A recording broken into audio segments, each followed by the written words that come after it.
जय हिंद everyone, welcome to important for UPSC channel. और इस वीडियो में हम लोग विजन आईएएस का टेस्ट सीरीज़ को कवर करेंगे। और आप जैसे से शो करेंगे आपको लगेगा कि हाँ, ये जो सीरीज़ है ये बहुत इम्पोर्टेंट है। ठीक है, और काफ़ी सारे इम्पोर्टेंट आपके जो क्वेश्चंस हैं वो इससे बनेंगे, है ना। तो देखते हैं सबसे पहले क्वेश्चन कि एक सिटीजनशिप कैसे कोई एक सिटीजन लूज़ कर सकता है। ठीक है, तो ऑप्शन है citizen has ordinary resident out of India for 5 year continuously. ठीक है, सेकंड है ही और she show disloyalty to the constitution of India. ठीक है, थर्ड है citizen has within 5 year after registration और naturalisation been imprisoned in any country for 2 years. ठीक है, ये रहे आपके क्वेश्चन। और फिर ऑप्शंस हैं 2 ओनली, 1 2 ओनली, 2 1 3 ओनली, 1 2 1 3 ओनली। ठीक है, इसका आंसर देखते हैं। तो आंसर है इसका सी, 2 1 3 ओनली। ठीक है, तो सिटीजनशिप जो एक्ट था 1955 का, वो बताता है कि 3 तरीके से सिटीजनशिप को लूज़ किया जा सकता है। ठीक है, अब पहला है बाय रिनंशिएशन। ठीक है, तो रिनंशिएशन में क्या होता है कि कोई भी सिटीजन अपनी फुल कैपेसिटी में वो रिनाउंस कर दे सिटीजनशिप को। ठीक है, आपने मन से रिनाउंस कर दिया, उसको बोलते हैं रिनंशिएशन। दूसरा होता है by termination, when an Indian citizen voluntarily acquire the citizenship of another country. ठीक है, तो किसी और कंट्री का अगर सिटीजनशिप एक्वायर कर लिया तो उस केस में सिटीजनशिप इंडिया का ऑटोमेटिकली टर्मिनेट किया जा सकता है। ठीक है, और तीसरा है बाई डिप्राइवेशन। इसका मतलब होता है कि कंपलसरी टर्मिनेशन किया जाता है। कब सेंट्रल गवर्नमेंट करेगा, कब करेगा, जब सिटीजन्स जो फ्रॉड से सिटीजनशिप लिए हैं उस केस में, या तो फिर वो कॉन्स्टिट्यूशन के साथ डिसलॉयल्टी दिखाए हों। ठीक है, तो ये जो सेकंड पॉइंट था ही और she shows the disloyalty to the constitution of India, इस केस में ये ऑप्शन सही है। ठीक है, अब देखते हैं सिटीजन्स हैज़ अनलॉफुली ट्रेडेड और communicated with the enemy during the war. तो इस केस में भी डिप्राइवेशन के अंदर इसको छीना जा सकता है सिटीजनशिप। ठीक है, the citizens has within 5 year after registration और naturalisation been imprisoned in any country for 2 years. तो ये भी केस हमारा थर्ड वाला वैलिड हो रहा है। ठीक है, अब फर्स्ट क्यों गलत है वो देख लेते हैं। Citizens has been ordinarily resident out of India for 7 year, यहाँ पे कितना दिया है 5 ईयर, लेकिन एक्चुअल में कितना होगा 7 ईयर। ठीक है, तो ये हो गया आपका पहला क्वेश्चन। नेक्स्ट क्वेश्चन देखते हैं। अब देखिए यहाँ बोला है with reference to the theory of basic structure consider the following statement, it is emerged in Minerva Mill case. ठीक है, it uphold the absolute power of parliament to amend the constitution. ठीक है, आपको करेक्ट बताना है, first second both neither. ठीक है, तो इसका आंसर क्या है नीदर, है ना। कैसे, the basic structure doctrine was first introduced by the Supreme Court in Kesavananda Bharati case. ठीक है, तो आप ये याद रखेंगे केशवानंद भारती केस में सबसे पहली बार आया था। ठीक है, जो मिनर्वा मिल केस था 1980 का, वो रीअफर्म्ड किया था। ठीक है, यहाँ पे इंट्रोड्यूस नहीं किया गया था मिनर्वा मिल केस में, यहाँ पे रीअफर्म्ड किया गया था। ठीक है, तो ये आप याद रखेंगे, इसीलिए पहला जो स्टेटमेंट है ये गलत हो गया, है ना। The basic structure doctrine ensure that parliament's power to amend the constitution is not absolute. ठीक है, ये आप बहुत इंपॉर्टेंट पॉइंट है ये। ठीक है, याद रखिएगा। And protect the core principle of the constitution like secularism, federalism, judicial review. ठीक है, तो ये कोर प्रिंसिपल को प्रोटेक्ट करता है। ठीक है, तो ये भी जो पॉइंट है ये गलत हो गया, है ना। This balance the rigidity protection of fundamental principles, flexibility allowing amendments of the constitution, preventing arbitrary changes while enabling evolution of constitution. ठीक है, तो ये हो गया हमारा सेकंड क्वेश्चन। थर्ड देखते हैं। थर्ड क्वेश्चन है हमारा नेशनल टर्मरिक बोर्ड के ऊपर। ठीक है, और आपको बताना है करेक्ट। ठीक है, the board is set to promote research and development of new turmeric product. ठीक है, तो सिंपल स्टेटमेंट है, सही होगा, है ना। The board will operate under the ministry of commerce and industry. तो क्या ये सही है कि नहीं, ये देखना पड़ेगा, ठीक है। The board head office will be set up in Kerala, ठीक है। तो ये जो दोनों फैक्ट है, ये दोनों फैक्ट आपको याद होना चाहिए, है ना। देखिए हमारा जो आंसर है वो होगा वो 1 और 2 ओनली होगा, ठीक है। यानी कि सेकंड सही है लेकिन थर्ड गलत है। तो थर्ड क्यों गलत है वो देख लेते हैं। थर्ड इसलिए गलत है क्योंकि जो हेड ऑफिस है वो निज़ामाबाद में यानी कि तेलंगाना में सेटअप होगा, ना कि केरला में, ठीक है।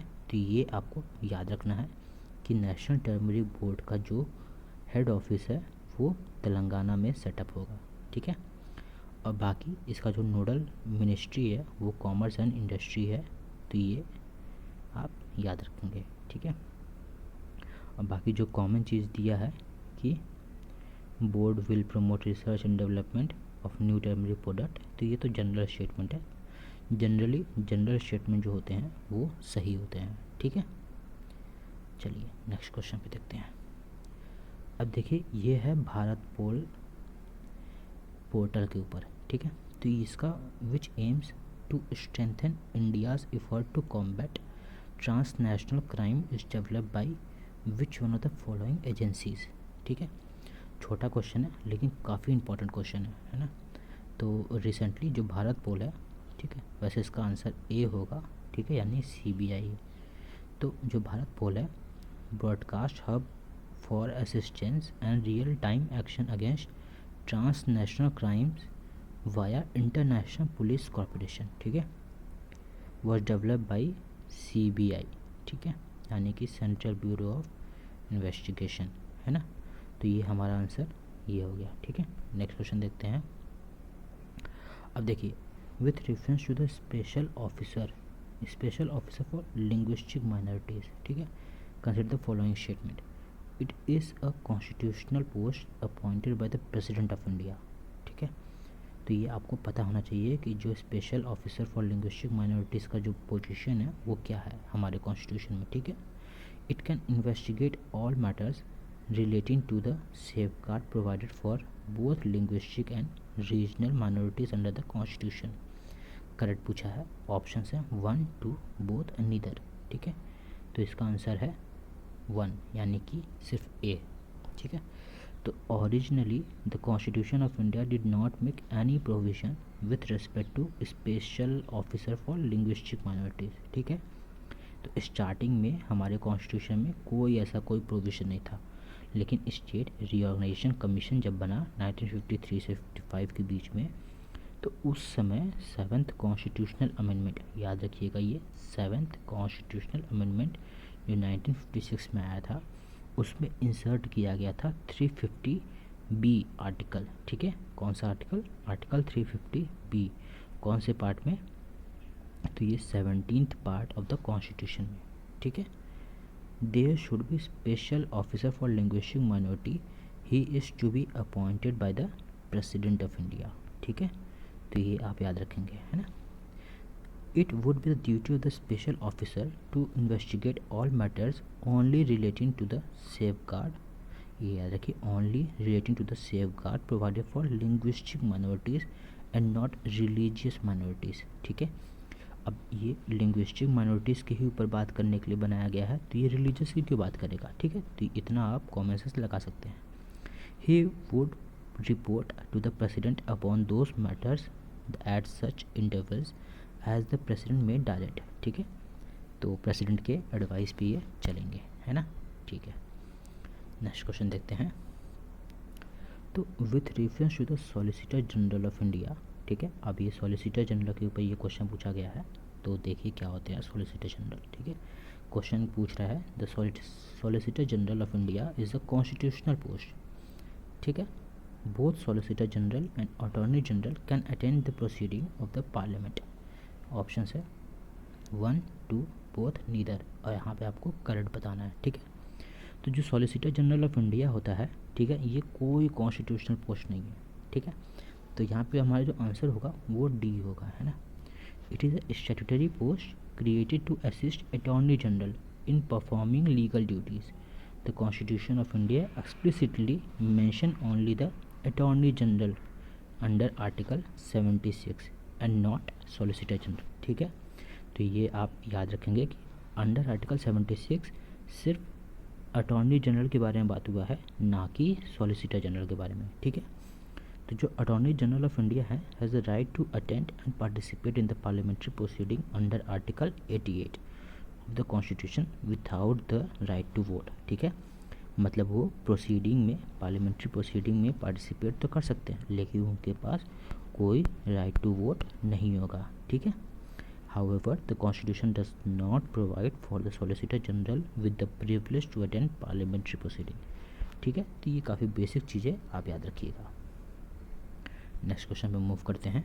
देखिए, अब ये क्वेश्चन है प्रीएम्बल के ऊपर। तो हमारा जो प्रीएम्बल है अभी जो 13 दिसंबर पास हुआ था, तो उसमें हमारे प्रीएम्बल का नींव रखा गया था। ठीक है, तो देखिए, the preamble is justiciable in nature. ठीक है, तो ये एक स्टेटमेंट दिया है और सेकंड स्टेटमेंट बोल रहा है the preamble is part of the constitution. और हमसे क्या पूछा है, हमसे पूछा है करेक्ट। ठीक है, both statement 2 are correct and statement 2 is the correct explanation of statement 1, या फिर both statement 1 and statement 2 are correct and statement 2 is not the correct explanation of statement 1, या फिर statement 1 is correct but statement 2 is incorrect, या फिर statement 1 is incorrect but statement 2 is correct. ठीक है, तो ये आपका क्वेश्चन है और इसका आंसर है आपका डी, यानी कि स्टेटमेंट 1 इनकरेक्ट है और स्टेटमेंट 2 जो है आपका करेक्ट है। ठीक है, तो अब देखिए स्टेटमेंट 1 क्यों इनकरेक्ट है। तो जो प्रीएम्बल है वो बताता है कि बेसिक फ़िलॉसफी क्या है, फंडामेंटल वैल्यूज़ क्या है, पॉलिटिकल, मोरल, रिलीजियस वैल्यूज़ क्या है। ठीक है, कॉन्स्टिट्यूशन किस पे बेस्ड है उसके बारे में बताता है। ठीक है, it contain the grand and noble vision of the constituent assembly. ठीक है, and they reflect the dream and aspiration of the founding fathers of the constitution. ठीक है, in the Kesavananda Bharati case, Kesavananda Bharati case अभी हम लोग पीछे पढ़े थे जो बहुत इंपॉर्टेंट है। ठीक है, 1973 में आया था। The Supreme Court held that preamble is part of the constitution. It observe that the preamble is of extreme importance and the constitution should be read and interpreted in the light of the grand and noble vision express in the preamble. ठीक है, तो मतलब ये है कि जो preamble है वो कॉन्स्टिट्यूशन का पार्ट तो है, और अगर कॉन्स्टिट्यूशन को हम लोग रीड कर रहे हैं तो हम लोगों को प्रीएम्बल को जो विजन है उसको भी इनकलकेट करना पड़ेगा। ठीक है, तो जो LIC केस ऑफ इंडिया हुआ था 1995 में, उसमें सुप्रीम कोर्ट बोले कि supreme court again held that the preamble is integral part of the constitution. ठीक है, मतलब कि वो रीअफर्म कर दिए केशवानंद भारती केस को, है ना। Having said that, preamble is neither the source of the power to the legislature nor the prohibition upon the power of legislature। ठीक है, मतलब ये कोई जस्टिसेबल इन नेचर नहीं है, मतलब कि इसकी मतलब इसका कोई अगर उल्लंघन करता है तो इसका मतलब ये नहीं कि आपको सुप्रीम कोर्ट पहुंच जाना है। ये खुद में कोई सोर्स ऑफ पावर नहीं है, लेकिन ये कॉन्स्टिट्यूशन का पार्ट है और ये कॉन्स्टिट्यूशन को इंटरप्रेट करने के लिए काम आएगा। ठीक है, it is not justiciable, that is its provision are not enforceable in court of law. ठीक है, नेक्स्ट देखते हैं। ठीक है, अब देखिए फाइनेंस कमीशन के ऊपर हमारा ये क्वेश्चन है। तो क्वेश्चन क्या बोल रहा है, it is a quasi judicial body constituted by the president every 6th year. ठीक है, the chief justice of high court can be appointed as its chairman. ठीक है, its recommendation are only advisory in nature. ठीक है, तो ये नए pattern के हिसाब से बनाया गया क्वेश्चन है। करेक्ट पूछा है इसमें ओनली 1, ओनली 2, ऑल 3, नन। ठीक है, तो इसका ऑप्शन है ओनली 2। कैसे है वो देखते हैं। अब देखिए फाइनेंस कमीशन जो कि आर्टिकल 280 में बात करता है। ठीक है, कॉन्स्टिट्यूशन में प्रोवाइड करता है फाइनेंस कमीशन क्या होता है उसके बारे में। ठीक है, तो ये क्या है, ये क्वासी जुडिशियल बॉडी है। ठीक है, constituted by the president every 5th year. 5th year है यहाँ पे, और यहाँ पे क्या पूछा है 6th ईयर। ठीक है, तो देखिए क्वेश्चन कैसे फंसाते हैं लोग। 5th ईयर है, ठीक है, तो पहला स्टेटमेंट तो गलत हो गया हमारा, है ना, तो इसीलिए ओनली 2 हुआ। अब देखिए article 280 of the constitution fixes the composition of the commission. ठीक है, it provides that the finance commission consist of chairman, एक चेयरमैन होंगे 4 अदर मेंबर्स होंगे to be appointed by the president. ठीक है, तो एक चेयरमैन और 4 अदर मेंबर होंगे जो कि प्रेसिडेंट ही अपॉइंट करेंगे सबको। ठीक है, they hold the office under the pleasure of the president. ठीक है, और वो सब एलिजिबल भी होंगे रीअपॉइंटमेंट के लिए। तो ये सब सारे के सारे पॉइंट बहुत इंपॉर्टेंट है। ठीक है, अभी स्टेटमेंट 2 देखते हैं। The parliament under finance commission miscellaneous provision act 1951 specifies that the qualification of the chairman and members of the commission, as per the act, the chairperson should be a person having experience in public affair. So person under the 3 organ of the state, whether executive, legislature or judiciary, are eligible for appointment. P.V. Rajamannar, who was the Chief Justice of Madras High Court, was chairman of the 4th commission. ठीक है, तो ये आप याद रखेंगे, है ना। P.V. Rajamannar, who was the chief justice of Madras high court. ठीक है, जो मद्रास हाई कोर्ट के चीफ जस्टिस थे वो चेयरमैन बने थे 4th फाइनेंस कमीशन के। ठीक है, तो ये जो स्टेटमेंट है ये वैलिड है। स्टेटमेंट 3 क्या बोलता है कि through finance commission it is a quasi judicial body but its recommendation are not binding on the government, recommendation are only advisory in nature. ठीक है, तो ये एडवाइजरी इन नेचर ही है, बाइंडिंग नहीं है ना। देखिए नेक्स्ट क्वेश्चन देखते हैं। रिसेंटली ये अब करंट अफेयर्स का है। ठीक है, United States of America significant surge in norovirus causes cases have been reported. ठीक है, तो नोरो वायरस के ऊपर ये क्वेश्चन पूछा गया है। The noro virus spread through, ठीक है, किसके थ्रू स्प्रेड होता है, कंजम्पशन ऑफ कंटामिनेटेड फूड और वाटर।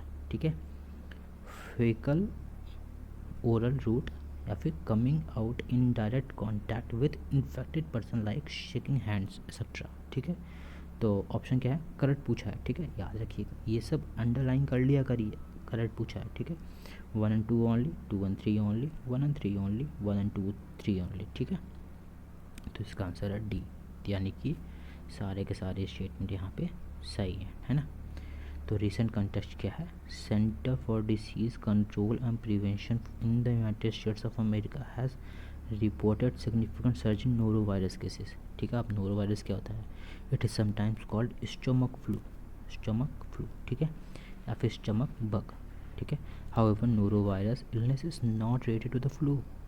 देख रहे हैं, स्टमक फ्लू है लेकिन ये फ्लू से रिलेटेड नहीं है। The flu is caused by influenza virus, है ना। नोरोवायरस कॉजेज एक्यूट गैस्ट्रोएंटेरिटिस, ठीक है, and inflammation of the stomach और इंटेस्टाइन, है ना।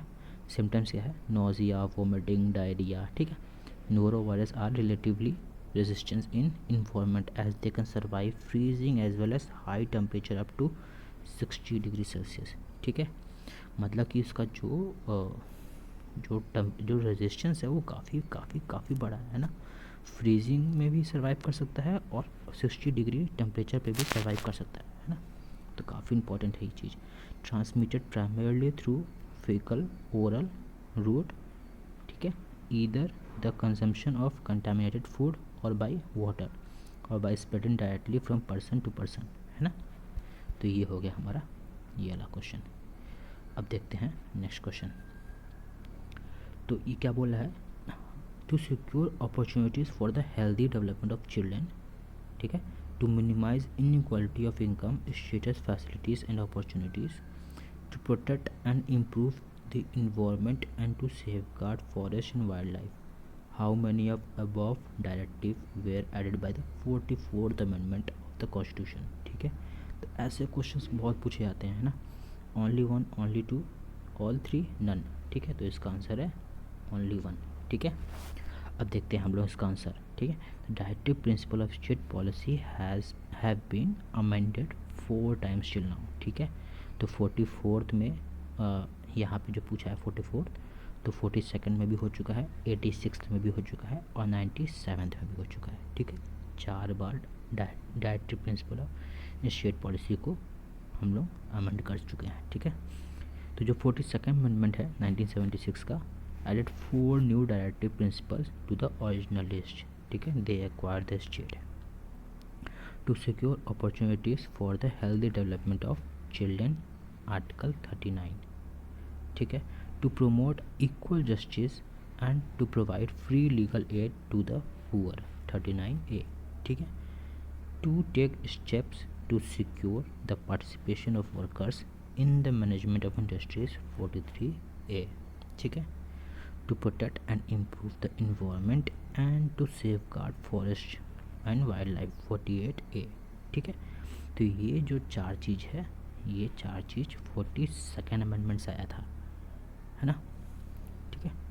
अब देखिए जो 44th अमेंडमेंट एक्ट है वो 1978 में आया था, added one more DP directive principle which require the state to minimise inequalities in income, status, facilities and opportunities, जो कि आर्टिकल 38 में बताया गया था, ठीक है। तो यहाँ पे इसका आंसर आपका ओनली 1 होगा, ठीक है ना, ठीक। अब ये हो गया आपका ये जो कुछ क्वेश्चंस थे विजन IAS के टेस्ट सीरीज से, ठीक है। अगर आपको ये अच्छा लगा तो फिर आप बताइएगा कमेंट सेक्शन में, और मैं ऐसे ही और आपके लिए लेके आऊँगा। लेकिन अगर आपका रिस्पॉन्स नहीं आएगा तो फिर मेरे को भी बनाने का मन नहीं करेगा, है ना। तो इसीलिए लाइक शेयर सब्सक्राइब कर दीजिएगा आप लोग, और फिर अगर आपको अच्छा लगे तो बताइएगा, ठीक है। और इसके जो नोट्स हैं अगर आपको चाहिए होगा तो टेलीग्राम चैनल मैं पिन कर दूंगा कमेंट सेक्शन में, वहाँ से आप लोग ले लीजिएगा, ठीक है। Thank you.